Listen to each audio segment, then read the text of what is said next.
நண்பர்களே அனைவருக்கும் வணக்கம். ரொம்ப நாளாக நம்மளோட சேனலில் வீடியோஸ் அப்லோட் பண்ணாமல் இருந்திருக்கோம்.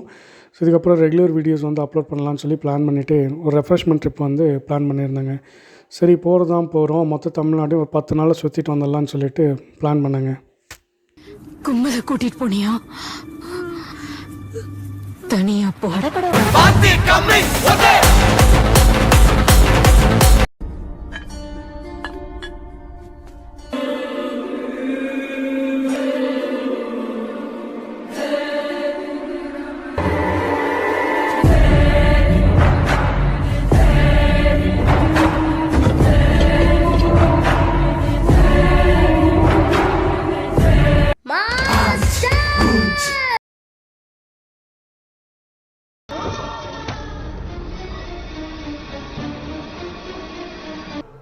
ஆரம்பிக்கலாங்களா? கிருஷ்ணகிரி விட்டு கொஞ்சம் தூரம் போனதும் வந்து பார்த்திங்கன்னா ஒரே பனிமூட்டமாக இருந்தது. காரிமங்கலம் ஃப்ளைஓவர் மேலே ஏறி நின்று சுற்றி முற்றி பார்த்தாக்கா கிட்டத்தட்ட ஊட்டி கிளைமேட் மாதிரி இருந்ததுங்க. அதை ஒரு வீடியோ ஃபுட்டேஜ் எடுத்துகிட்டு அங்கேருந்து அப்படியே கிளம்ப ஆரம்பிச்சது தான். அப்புறம் அப்படியே போயிட்டு இருக்கும்போது வந்து பார்த்திங்கன்னா லாரியில் ஏதோ ரெக்கையை கட்டி கொண்டு போயிட்டு இருந்தாங்க. என்னவா இருக்கும்னு சொல்லி கிட்ட போய் பார்த்தாக்கா விண்மில், அதாவது காற்றாலையுடைய ரெக்கைங்க. சரி அதையும் வந்து ஒரு ஃபுட்டேஜ் எடுத்துகிட்டு அப்படியே அங்கேருந்து கிளம்ப ஆரம்பிச்சது தான். தருமபுரியை தாண்டி போக ஆரம்பிச்சிட்டுங்க. கிட்டத்தட்ட தொப்பூர் டோல்கேட் கிட்டே போகும்போது பார்த்திங்கன்னா நிறைய ஐயப்ப பக்தர்கள் நடந்து போயிட்டு இருந்தாங்க. பெங்களூர்லேருந்து சபரிமலைக்கு பாத யாத்திரையாக போயிட்டுருக்காங்க அப்படின்னு சொன்னாங்க. ரொம்ப சந்தோஷமாக இருந்தது. சரி காலையிலே ஐயப்ப பக்தரை பார்த்த சந்தோஷத்தில் அங்கேருந்து அப்படியே போக ஆரம்பிச்சிருந்தாங்க. அப்புறம் என்னங்க, தொப்பூர் டோல்கேட் தாண்டி கொஞ்சம் தூரம் போகவும் வலது பக்கமாக வந்து பார்த்திங்கன்னா நம்மளுடைய ஆஞ்சநேயர் கோயில். ஆஞ்சநேயர் கோயிலை பார்த்துட்டு ஆஞ்சநேயருக்கு ஒரு வணக்கம் போட்டு இந்த பக்கம் திரும்பினா நம்ம வானர வீரர்கள் கும்பலாக போயிட்டு இருந்தாங்க. அதை தாண்டி கொஞ்சம் தூரம் போக ஆரம்பித்தோம். ஸோ தொப்பூர் ரோடு எப்படி இருக்கணும், இந்த ரோடை பொறுத்த வரையிலும் வண்டியை வந்து நம்ம கண்ட்ரோல் பண்ண முடியாதுங்க, வண்டி தான் நம்மளை கண்ட்ரோல் பண்ணும்.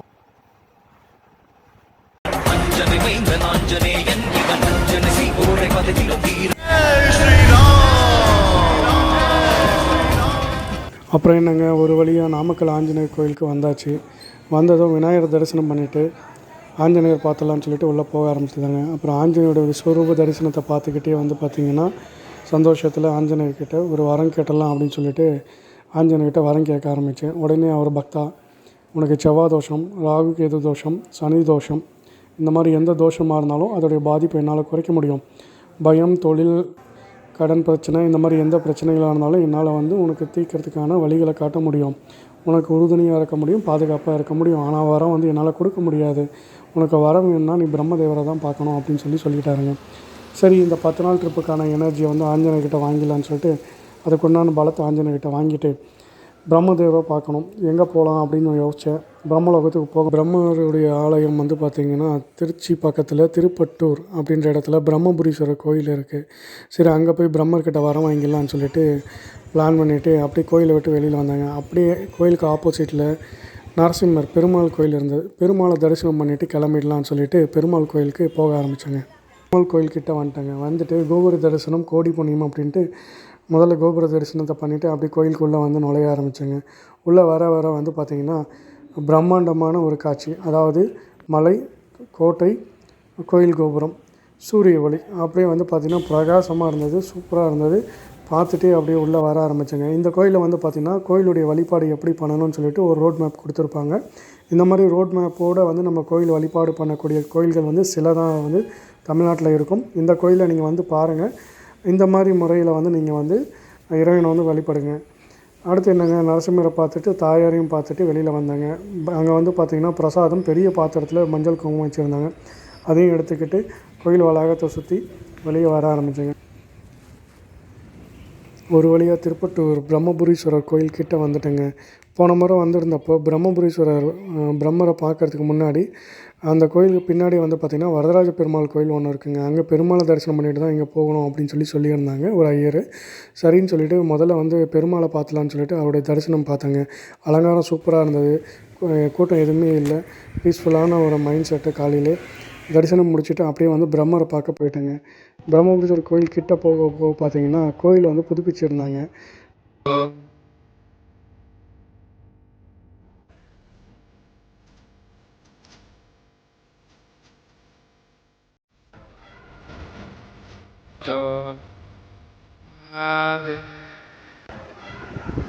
கோபுர தரிசனத்தையும் பார்த்துட்டு கோயிலுக்குள்ளே என்ட்ரானதாங்க.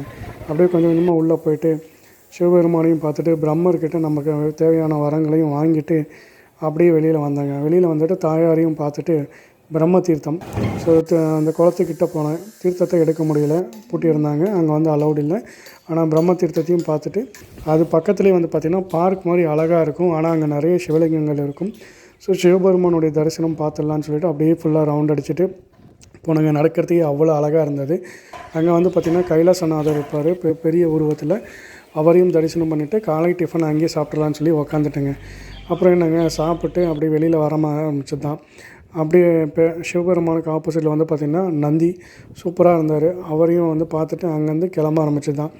அப்படியே அங்கேருந்து வெளியே வர ஆரம்பித்ததும் கொஞ்சம் தூரத்தில் வந்து பார்த்திங்கன்னா ஐயனார் கோயில், கிட்டத்தட்ட 3400 வருடம் பழமையான ஐயனார் கோயில் அப்படின்னு சொல்லி போட்டிருந்தாங்க.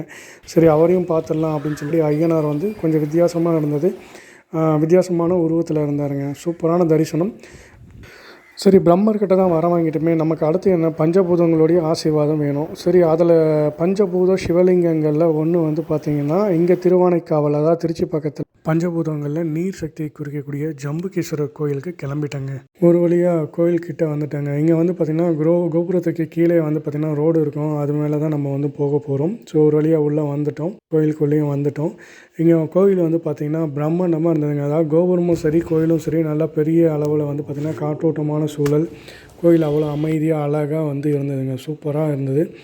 தரிசனமும் வந்து பார்த்திங்கன்னா திருப்திகரமாக இருந்தது. சரி இவ்வளோ தூரம் வந்துட்டு ஸ்ரீரங்கம் ரங்கநாதரை பார்க்கலாம் எப்படி அப்படின்னு சொல்லிட்டு இங்கேருந்து அப்படியே ஆப்போசிட் தாங்க, ஒரு 5 கிலோமீட்டர் கூட இருக்காது. ஸ்ரீரங்கநாதரை பார்க்கலான்னு சொல்லிட்டு கிளம்பிட்டேங்க.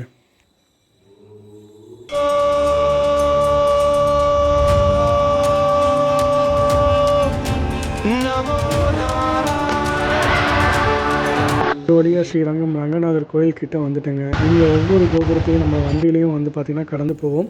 பக்கத்தில் மார்க்கெட் ஏரியா, மக்கள் கூட்டம். இங்கே அப்படியே கடந்து போக போக வந்து பார்த்திங்கன்னா அவ்வளோ அழகாக இருக்கும். கோபுர தரிசனம் பார்த்திங்கன்னா சூப்பராக இருக்கும். கோயில்கிட்ட வந்துட்டுங்க. இப்போ கோயிலுக்குள்ளே வந்து பார்த்திங்கன்னா பள்ளிக்கொண்ட பெருமாள், அதாவது விஸ்வரூப தரிசனத்தில் இருப்பார்.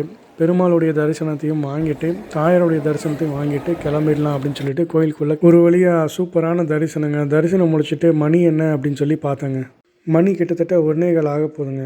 சரி என்ன பண்ணலான்னு யோசித்தேன். பக்கத்துலேயே வந்து பார்த்திங்கன்னா நம்ம சமயபுரம் மாரியம்மன். மாரியம்மா எங்கள் மாரியம்மா உன்னை வணங்குகின்றோம் கருமாரியம்மா.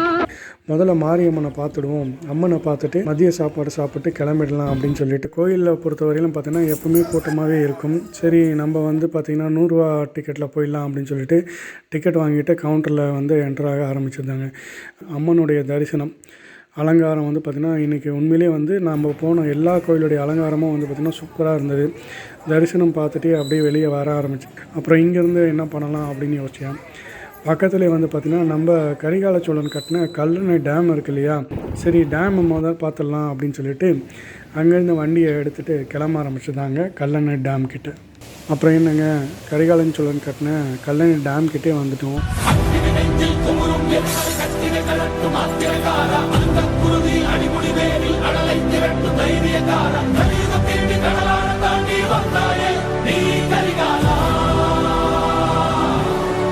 டேமோட அழகு அப்படி இருந்ததுங்க.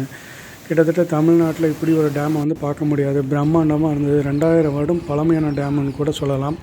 அந்த அளவுக்கு வந்து பார்த்திங்கன்னா டேம் வந்து சூப்பராகவே இருந்தது. ஸோ அந்தளவுக்கு தான் வந்து ரோடு இருக்குது. ஸோ 2 பக்கமும் டேமோட அழகை பார்த்துட்டு பார்க் கிட்டே போயிட்டேங்க. பார்க் கிட்டே போனதும் காலையில் 5:30 மணிக்கு கிளம்புனது. ஒரு 10 நிமிஷம் தூங்கி எழுந்தலான்னு சொல்லிட்டு அலாரம் வச்சு தூங்கிட்டேங்க. எழுந்து பார்த்தா சூடாக ஸ்வீட் கார்ன் செஞ்சுருந்தாங்க. சரி ஒன்று வாங்கி சாப்பிடுவோன்னு சொல்லிட்டு சாப்பிட்டுக்கிட்டு பார்க்குக்குள்ளே டேமோட அழகை பார்க்கலான்னு சொல்லிட்டு நடந்து போயிட்டு இருந்தேங்க. அப்புறம் என்னங்க, ஒரு ஓரமாக நின்று டேமோட அழகை பார்த்து ரசிச்சுட்டு இருந்தேன். அப்போது கால்கிட்ட யாரோ கூப்பிட்ற மாதிரி இருந்தது. யாருடா அப்படின்னு சொல்லி பார்த்தா ஆடு. என்னடா அப்படின்னு சொல்லி பார்த்தா பசி எடுக்கும் போல். சரின்னு சொல்லிட்டு நம்ம கையில் இருந்த சோளக்கதிரை வந்து கொடுத்தேங்க. பைபிளில் பயங்கர பசியில் இருந்திருப்பான் போல். ஒரு பருக்கை கூட மிச்சம் வைக்காமல் மடுக்குன்னு சாப்பிட்டு காலி பண்ணிட்டாங்க. டேமோட அழகை பார்த்துட்டு அடுத்து எங்கே போகலான்னு சொல்லி யோசிச்சுட்டு இருந்தேன். சரி பிரம்மர்கிட்ட வரம் வாங்கிட்டோம், சிவபெருமான்கிட்ட ஆசீர்வாதம் வாங்கிட்டோம், வாங்கின வரத்தை பயன்படுத்தணும், அதுக்கு பிள்ளையார் சொல்லி போட்டு ஆரம்பிக்கலாம் அப்படின்னு சொல்லி யோசித்தேன். எதுக்கு பிள்ளையார் சொல்லி போட்டுட்டு பக்கத்தில் தான் பிள்ளையார்பட்டியே இருக்குது, பிள்ளையாரை போய் தரிசனம் பண்ணிவிட்டு அங்கேயே வந்து நம்ம ஆரம்பிச்சிடலான்னு சொல்லிட்டு பிள்ளையார்பட்டிக்கு கிளம்பலான்னு சொல்லி வண்டி எடுக்க ஆரம்பிச்சிட்டேங்க. ஒரு வழியாக பிள்ளையார்பட்டி கோயில் பக்கம் வந்துட்டேங்க. பக்கம் வர வர நம்மளை யாரோ கூப்பிட்ற மாதிரி ஒரு குரல்.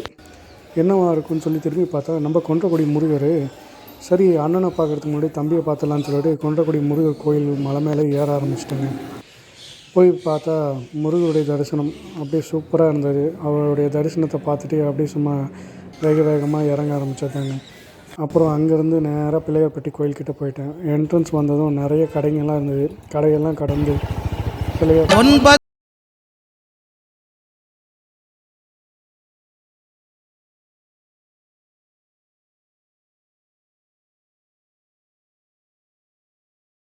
அப்புறம் என்னங்க, கோபுர தரிசனத்தை பார்த்துட்டே கோயிலுக்குள்ளே போக ஆரம்பிச்சது தான். இங்கே வந்து பார்த்திங்கன்னா விநாயகர் விஸ்வரூப தரிசனத்தில் இருப்பார். கற்பக விநாயகர் பிள்ளையார் சொல்லி போட்டுட்டு கோயிலுக்கு வெளியே வர ஆரம்பித்தேங்க. கோயிலுக்கு வெளியே வந்ததும் அடுத்து என்ன பண்ணலாம், எங்கே போகலான்னு சொல்லி யோசிச்சுட்டு இருந்தேன். அப்போ தான் எனக்கு ஒரு விஷயம் ஞாபகம் வந்தது. அறுபடை வீடுகளில் பழமுதிர்ச்சோலையில் முருகர் கோயில் இருக்கு இல்லையா அப்படின்னு சொல்லிட்டு அழகர் மலைக்கு போயிடலான்னு சொல்லிட்டு வண்டி எடுத்துகிட்டு மதுரைக்கு கிளம்பிட்டேங்க. முருகருடைய அழகான தரிசனத்தை பார்த்துட்டு மலையிலேருந்து கீழே இறங்க ஆரம்பித்தேங்க. யார் சாமி இவன்? எங்கிருந்து வந்திருக்கான்? தமிழ்நாடே என் பின்னாடி இருக்குங்கிறத சொல்லவே அவங்கிட்ட. என்ன ஆளுக்கு தமிழ்நாடு என் பின்னாடி இருக்குன்னு சொல்றீங்க? நீங்க எல்லாம் ஆந்திரா பார்டர்ல இருக்கீங்க, தமிழ்நாடு உங்க பின்னாடி இருக்குது. அப்போஸ்னா ஆமான்னு அர்த்தம். பல்தைகள் ஸ்கூட்டர் ஓட்டுறீங்களா? இருமலா, நான் போய் தண்ணி கொண்டு வரட்டுமா? போக சொல்றீங்களா? வர வேணான்றீங்களா? போயே போயிடுங்களா?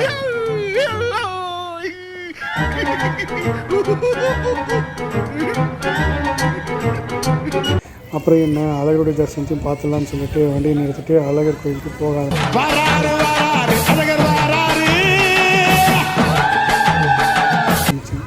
போக வந்து பார்த்திங்கன்னா நம்ம 18ஆம் படி கருப்பு. சரி, முதல்ல கருப்பண்ண சுவாமியை பார்த்துடலான்னு சொல்லிட்டு அவருடைய தரிசனத்தை பார்த்துட்டு அங்கேருந்து உள்ளே போக ஆரம்பிச்சிருந்தாங்க. இந்த மாதிரி டைமில் தான் கிட்டத்தட்ட நான் 3 முறை வந்து பார்த்திங்கன்னா அழகர் கோயிலுக்கு வந்திருக்கேன். சரிங்களா, மாலை பொழுதில் சூப்பரான தரிசனம். அப்படியே பார்த்து ரங்கநாதர் மாதிரி இருப்பார். அவருடைய தரிசனத்தை பார்த்துட்டு அப்படியே வெளியில் வர ஆரம்பிச்சிட்டாங்க. மறுபடியும் ரிட்டன் வரும்போது பார்த்திங்கன்னா நல்லா பெரிய சைஸில் ஐயனாருக்கு உண்டான அருவாள் வந்து வச்சுருந்தாங்க.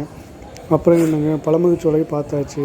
இன்னொரு அறுபடை வீடும் இங்கே தானே இருக்குது மதுரையில். சரின்னு சொல்லிட்டு திருப்பரங்குன்றம் ஒரு வழியாக திருப்பரங்குன்றம் முருகரையும் வந்து பார்த்தாச்சுங்க. சூப்பரான தரிசனம். இதுவரையும் நான் பார்த்ததில் இன்றைக்கி பார்த்த மாதிரியான ஒரு தரிசனத்தை பார்த்துருக்க முடியாது. அந்தளவுக்கு வந்து பார்த்திங்கன்னா விபூதி அலங்காரத்தோட தங்க கலசத்தில் சும்மா ஜொலின்னு ஜொலிச்சார். அது மட்டும் இல்லாமல் நமக்கு இன்றைக்கி ஸ்பெஷல் தரிசனம் வேறு கிடச்சிது. ரொம்பவே சூப்பராக இருந்தது. சந்தோஷமாக அங்கேருந்து வெளியே வர ஆரம்பித்தாங்க. இவ்வளோ தூரம் வந்துட்டு மதுரை மீனாட்சி அம்மனை பார்க்கலாம் எப்படி அப்படின்னு சொல்லிட்டு நேராக வண்டியை வந்து மதுரை மீனாட்சி அம்மன் கோயிலுக்கு விட்டுட்டேங்க. ஒரு வழியாக 8:45 மதுரை மீனாட்சி அம்மன் கோயிலுக்கு வந்து மதுரை அரசாளும் மீனாட்சி நகர் காஞ்சியிலே காமாட்சி கிட்டத்தட்ட 1/4 மணி நேரம் தான் இருந்தது நட சாத்துறதுக்கு. ஆனால் வந்து பார்த்திங்கன்னா இன்னைக்கு கொஞ்சம் டைம் கொடுக்குற மாதிரி சொல்லியிருந்தாங்க. கோவில் கோபுரமாக வந்து பார்த்திங்கனாக்கா அண்டர் கன்ஸ்ட்ரக்ஷன், அதாவது புதுப்பிச்சிருந்தாங்க. சரின்னு சொல்லிட்டு நேராக உள்ள தரிசனம் பார்க்குறதுக்கு போயிட்டாங்க. தரிசனம் பார்த்து உள்ளே போனது தான். கிட்டத்தட்ட 9:45 வெளியில் வந்துட்டாங்க. ஆனால் இன்றைக்கி வந்து பார்த்திங்கன்னா சூப்பரான தரிசனம். அம்மன் வந்து அவ்வளோ அழகாக இருந்தாங்க. அலங்காரம் வந்து பார்த்திங்கன்னா சும்மா ஜொலின்னு ஜொலிக்குன்னு சொல்லுவோம் இல்லையா, அந்தளவுக்கு இருந்தது. சூப்பரான தரிசனம். மனம் திருப்தியோடு வெளியில் வந்தாங்க. சரி, இங்கே வந்துட்டு என்ன பண்ணலான்னு யோசித்தேன். நம்மளோட டெஸ்டினேஷன் இன்றைக்கி வந்து பார்த்திங்கன்னா ராமேஸ்வரத்தில் போய் ஹால்ட்டு. சரி, இப்போ 9:50 ஆகிடுச்சு. இங்கேருந்து ராமேஸ்வரம் போகணும் அப்படின்னா கிட்டத்தட்ட 12-1 மணி ஆகிடும். சாப்பிட்டு போகலாமா என்ன பண்ணலாம்னு நினச்சேன். சாப்பாட்டு வந்துடும். ஜிகிர்தண்டா வாங்கி குடிச்சிடலாம்னு சொல்லிட்டு ஒரு ஜிகிர்தண்டா ஜூஸ் குடிச்சிட்டு கிளம்பிட்டு அர்ஜுனர் வில்லு அரிச்சந்திர சொல்லு இவனோட தில்லு பொய்க்காது. அப்புறம் என்னங்க, மணி வந்து ஒரு 12 மணிக்கிட்ட இருக்குங்க. ஒரு காக்கா கூட காணோம். சின்ன பல மைல் தூரம் தனியாகவே வந்துருச்சு. கம்பெனி கூட யாருமே இல்லாமல் இருந்தது. அப்படியே போயிட்டே இருந்தேன். சரி, யாராவது வந்தால் நல்லாயிருக்கும், இல்லை அட்லீஸ்ட் வண்டி கிண்டி ஏதாவது பாஸ் ஆனால் கூட நல்லாயிருக்கும்னு சொல்லி யோசிச்சுட்டே இருந்தேன். கிட்டத்தட்ட வந்து பார்த்திங்கன்னா நம்ம அந்த 4 ரோடு கிட்டே வந்துட்டோங்க. ஸோ ராமநாதபுரத்துக்கும் ராமேஸ்வரத்துக்கும் போகிறதுக்குன்னா 4 ரோடு கிட்டே வரும்பொழுது நம்ம தனியாக போகிறத பார்த்த தமிழக அரசு ஒரு அரசு பேருந்தை நமக்கு கம்பெனிக்கு வந்து அனுப்பி விட்டுருந்தாங்க. அந்த பஸ்ஸு தாங்க இது. அப்புறம் என்ன, பஸ்ஸை நான் சேஸ் பண்ணேன், என்ன பஸ் சேஸ் பண்ணேன். இப்படி மாறி வந்து போய்கிட்டே இருந்தோம் கொஞ்சம் தூரம். அப்புறம் யார் தான் காம்ப்ரமைஸ் பண்ணா? அலைகளும் ஆர்ப்பரிக்க பூமியில் பூகம்பமாய் இடியும் மின்னலும் அவன் வரவை பறைசாற்ற தன்னிலை மறந்து அந்த விதி கூட திணறியது. ஓகே, நம்ம நண்பன் மலையும் வந்துட்டான். சரி, நம்மக்கிட்ட தான் ஆயுதம் இருக்கேன்னு ஆயுதத்தை போட்டுட்டு ஹெல்மெட்டை தலையில் மாட்டிட்டு அங்கேருந்து கிளம்ப ஆரம்பிச்சிருந்தாங்க. மலையிலே கொஞ்சம் தூரம் போயிட்டே இருந்தேன். யாரோ கம்பி நீட்டியிருந்தாங்க. என்னமா இருக்குன்னு உத்து பார்த்தேன், ஒன்றுமே தெரியல. அடடா, மண்டை மேலே இருக்கிற கொண்டையை மறந்துட்டுமேன்னு சொல்லிட்டு ஹெல்மெட்டை கழட்டி உத்து பார்த்தா ரயில்வே கேட்டு. சரி, ரயில் போனதுக்கப்புறம் கிளம்பிடலான்னு சொல்லிட்டு வெயிட் பண்ணிட்டு இருந்தேங்க. அப்புறம் ரயில் கிளம்பிச்சு. நானும் அங்கேருந்து கிளம்ப ஆரம்பித்தேன். கொஞ்சம் தூரம் போயிட்டே இருந்தேன். மழை பேஞ்சிருந்தது, ரோடு காஞ்சி இருந்தது. அப்படியே கடந்து போய்கிட்டு கிட்டத்தட்ட 1 மணிக்கு கோயில்கிட்ட வந்து சேர்ந்தாச்சுங்க. அப்புறம் பக்கத்துலேயே வந்து கம்மி பட்ஜெட்டில் ஒரு டார்மெண்ட்ரியில் தங்கிடலான்னு சொல்லிட்டு